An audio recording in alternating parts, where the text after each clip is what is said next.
আসসালামু আলাইকুম, tasty food fair চ্যানেলে সবাইকে স্বাগত। আজ আমি আপনাদের সাথে শেয়ার করব এঁচোড় বা কাঁচা কাঁঠাল রান্না। এটা খেতে এতটা মজার আর তৈরি করা এতটা সহজ, যদি আপনারা এটা না খান তাহলে বুঝতেই পারবেন না এটা খেতে ঠিক কী পরিমাণে মজার। এটা তৈরি করার মেইন উপকরণ কাঁঠাল। তাহলে চলুন কিভাবে খুব সহজে এটা তৈরি করতে হয় সেটা দেখে নিই।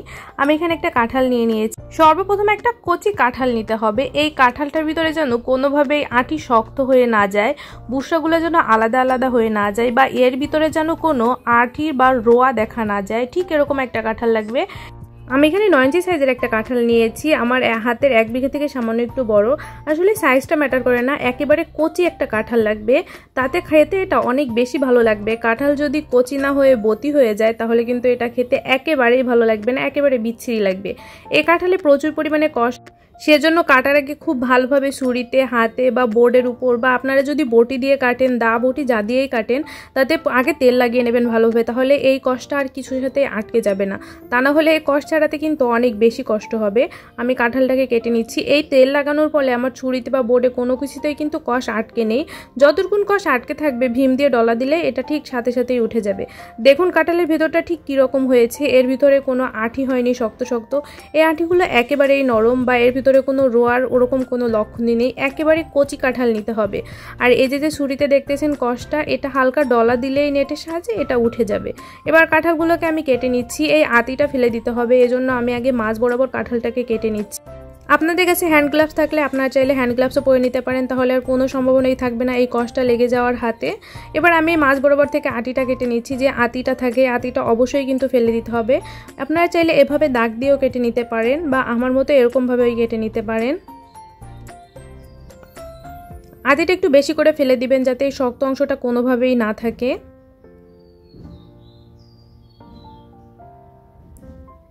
সম্পূর্ণভাবে আঁতিটা ফেলানো হয়ে গেলে আমি এটাকে কেটে নিয়ে এর খোসাটাকে ছাড়িয়ে নিতে হবে। খোসাটা একটু বেশি করে ছাড়াবেন যেন কোনো সবুজ অংশ এর গায়ে লেগে না থাকে।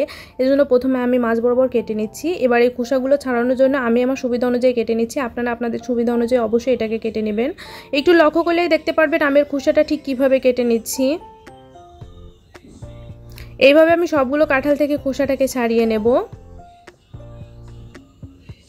এবার আমি আমার পছন্দ অনুযায়ী এগুলোকে শেপ দিয়ে নিচ্ছি। আপনারা আপনাদের পছন্দ অনুযায়ী শেপ দিয়ে নেবেন, তবে একেবারেই ছোট করবেন না, ঠিক চেষ্টা করবেন এরকমভাবে শেপ দেওয়ার। এটাই একেবারে পারফেক্ট শেপ আমার কাছে মনে হয়েছে। এবার এটাকে আমি 1 ঘন্টার জন্য নর্মাল পানিতে ভিজিয়ে রাখবো। এটা রুমের স্বাভাবিক তাপমাত্রার পানি, এতে লবণ কিছুই ব্যবহার করা হয়নি, শুধু পানিতে আমি এই কাঁঠালগুলো ভিজিয়ে রাখবো 1 ঘন্টা। আর আমি এখানে এরকম সাইজের কিছু আলু কেটে নিয়েছি, আপনারা আপনাদের পছন্দ অনুযায়ী কেটে নেবেন। তবে এঁচোড়ে এরকমভাবেই আলুটা যায়। এই 1 ঘন্টা পরে চুলে একটা প্যান বসিয়ে দিয়েছি। এবার এখানে পানির সাথে দিয়ে দিচ্ছি সামান্য পরিমাণে একটু লবণ আর সামান্য পরিমাণে একটু হলুদ আর লবণ দিয়ে এই পানিটায় বলক আসা পর্যন্ত অপেক্ষা করব। পানিতে যখন বলক চলে আসবে তখন আমি ভিজিয়ে রাখা কাঁঠালগুলো এখানে দিয়ে দেব। এটাকে কিন্তু জাল দিয়ে অনেকটা সময় সিদ্ধ করা যাবে না, যেহেতু একেবারেই কচি কাঁঠাল। হালকা এটা দেওয়ার পরে যখন পানিতে হালকা বলক চলে আসবে তখন আমি এটাকে নামিয়ে একেবারে ঢাকনা দিয়ে ঢেকে রেখে দেবো 10 মিনিট। 10 মিনিট পরে এটা থেকে আমি এই এক্সট্রা পানিটা ঝরিয়ে নেব। কাঁঠালগুলো দেওয়ার পরে যখন পানিতে একটা বলক চলে এসেছে তখন আমি এটাকে নামিয়ে চুলা থেকে এরকম ঢাকনা দিয়ে ঢেকে 10 মিনিট রেখে দিয়েছিলাম। কাঁঠালগুলো একেবারে পারফেক্টভাবে সিদ্ধ হয়ে গেছে। এর থেকে বেশি সিদ্ধ হলে এটা গলে যাবে। এটা থেকে এবার এক্সট্রা পানিটা আমি ঝরিয়ে নিচ্ছি। এবার আমি এখানে একটা কড়াই নিয়ে নিয়েছি। কড়াই পর্যাপ্ত পরিমাণে তেল দিয়ে দিচ্ছি। আমি এখানে সরিষার তেল দিয়ে করছি, আপনারা যদি চান সয়াবিন তেল দিয়েও করতে পারেন। তবে এঁচোড় যদি সরিষার তেল দিয়ে করেন তাহলে খেতে একটু হলেও ভালো লাগবে আশা করি। এই তেলটাকে খুব ভালোভাবে গরম করে নিতে হবে। ভালোভাবে গরম করে হয়ে গেলে প্রথমে আমি সেই আলুগুলো দিয়ে দিচ্ছি। সামান্য একটু লবণ হলুদ মাখিয়ে নিয়েছি। এবার আলুগুলোকে ভেজে নেব যাতে এর গায়ে হালকা একটু স্পট পড়ে যায়, এটা যেন পুড়ে না যায় সেরকম ভেজে নেব না। 5 থেকে 6 মিনিট পরে ভাজা হয়ে গেলে এটা আমি চুলা থেকে নামিয়ে নিচ্ছি। ওই একই কড়াইতে আবারও কিছুটা তেল দিয়ে দিয়েছি। এই তেলের ভিতরে এবার সেই পানি ঝরিয়ে রাখা কাঁঠালগুলো দিয়ে দিচ্ছি। কাঁঠালগুলো দিয়ে খুব ভালোভাবে ভেজে নিতে হবে।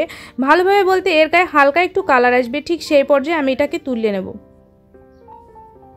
আলুর মতো করে এক পাশ করে খুব ভালোভাবে ভেজে নিতে হবে। ঠিক এরকম ভাজা হয়ে গেলে আমি এটাকে চুলা থেকে নামিয়ে নিচ্ছি। এর গায়ে ঠিক হালকা এরকমভাবে স্পট পড়বে। এই পর্যায়ে বুঝবেন যে এটা একেবারে পারফেক্টভাবে হয়ে গেছে। চুলা থেকে নামিয়ে নিচ্ছি। ওই একই কড়াইতে আমি দিয়ে দিচ্ছি গরম মশলা, দারচিনি, এলাচ, তেজপাতা, লবঙ্গ, সামান্য একটু তেল দিয়ে দিচ্ছি। আমি এখানে প্রায় 1/4 কাপ পরিমাণ তেল ব্যবহার করছি। তেলটাকে খুব ভালোভাবে গরম করে নিতে হবে। অনেকে বড় সরিষার তেল থেকে গন্ধ আসে, তাই একটু গরম করে নিলে এই গন্ধটা আর আসবে না। এবার এর ভিতরে একে একে বাটা মশলা দিয়ে দেব। আমি এখানে বাটা মশলা ব্যবহার করছি, আপনারা চাইলে এখানে গুঁড়া মশলাও ব্যবহার করতে পারেন। আমি আমার স্বাদ অনুযায়ী এখানে 1 টেবিল চামচ দিয়ে দিচ্ছি কাঁচামরিচ বাটা। আমি এখানে শুকনো মরিচও ব্যবহার করব, তাই কাঁচামরিচের পরিমাণটা একটু কম দিয়েছি। শুকনো মরিচ দিলে কালারটা অনেক বেশি ভালো আসবে। এখানে 3 টেবিল চামচ দিয়ে দিচ্ছি এখানে রসুন বাটা। 1/4 কাপ দিয়ে দেবো আমি এখানে পেঁয়াজ বাটা। আদা বাটা দিয়ে দিয়েছি 3 টেবিল চামচ পরিমাণ। মশলাটা একটু বেশি লাগে এঁচোড়ে, তাহলে খেতে অনেক বেশি ভালো লাগে। আমি এখানে 4 চামচ ভরে দিয়ে দিচ্ছি। আপনারা একটু লক্ষ্য করলে বুঝতে পারবেন আমি এখানে ঠিক কী পরিমাণে মশলা দিয়েছি। আমি এখানে টমেটো ব্যবহার করেছি। আমি এখানে 2টা টমেটো খুব ভালোভাবে ব্লেন্ডারে পেস্ট করে নিয়েছি। একটুও পানি দেওয়ার চেষ্টা করবেন না, পানি ছাড়াই পেস্ট করে নেবেন। আমি পানি ছাড়াই পেস্ট করে নিয়েছি। চাইলে আপনারা শিলপাটাও বেটে নিতে পারেন, তবে কিন্তু এটা কেটে দেওয়া যাবে না, অবশ্যই পেস্ট করে দিতে হবে। টমেটো দিলে স্বাদটা এতটা বেশি বেড়ে যায়। আমি এখানে 3 টেবিল চামচ পরিমাণ জিরা বাটা ব্যবহার করছি। হলুদ দিয়ে দিচ্ছি পরিমাণ মতো। আমি এখানে 1/2 টেবিল চামচ পরিমাণ হলুদ দিয়ে দিচ্ছি। আর এখানে দিয়ে দেবো মরিচের গুঁড়া। আমি লাল মরিচের গুঁড়া ব্যবহার করছি 2 টেবিল চামচ পরিমাণ। যার যার ঝাল অনুযায়ী আপনারা এখানে কম বেশি ব্যবহার করতে পারেন। আমার কাছে এতে ঝালটা একেবারে পারফেক্ট মনে হয়েছে। স্বাদ অনুযায়ী লবণ দিয়ে দেবো। আমি এখানে প্রথমে 1 টেবিল চামচ পরিমাণ লবণ দিচ্ছি, পরে যদি প্রয়োজন হয় আরও লবণ দেওয়া যাবে, কিন্তু লবণ কম হলে সেটা কিন্তু কোনোভাবেই আর কমাইতে পারবেন না। খুব ভালোভাবে এই মশলাটাকে আগে কষিয়ে নিতে হবে। এই মশলার যে পানিটা আছে সেই পানিটা খুব ভালোভাবে কমিয়ে বা টানিয়ে নিতে হবে। এই মশলার থেকে পানিটা যখন খুব ভালোভাবে কমে যাবে তখন আমি এখানে সামান্য একটু পানি দিয়ে দেবো মশলাটা কষানোর জন্য। সব থেকে খাবারটা স্বাদ হবে কিসে সেটা ভ্যারি করে মশলাটা আপনি কীরকমভাবে কষাচ্ছেন।